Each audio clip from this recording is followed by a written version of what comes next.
This was a book of interviews with 22 women, most of whom identified themselves with feminism. They identified themselves as feminists. But what does that word mean? Mhm. Ideally, it means person who's really interested in equality between the sexes. And that's the sense in which these 22 women were feminists.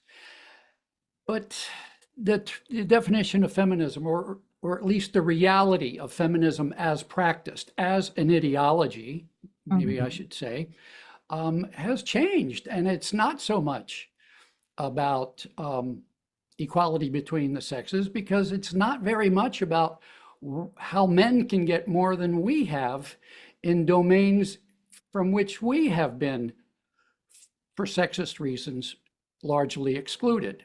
And you might imagine that the realm that I'm talking about, that men have been largely excluded from as equal partners, is the realm of love, romance, no, I shouldn't say romance, love, intimate relationships, parenting, nurturing, being a father.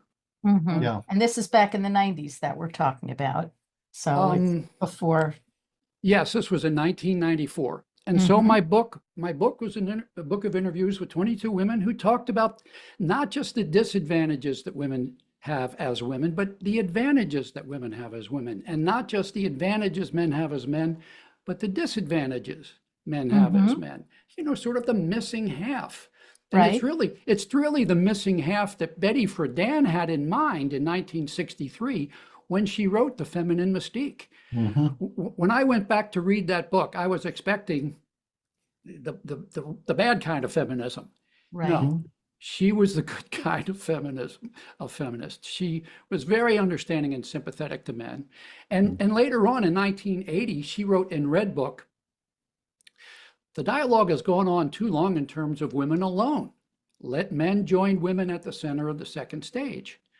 And so I think the people at St. Martin's Press who refused to help my book be sold and marketed were not the Betty Friedan kind of feminists, but rather the Red Stockings kind of feminists.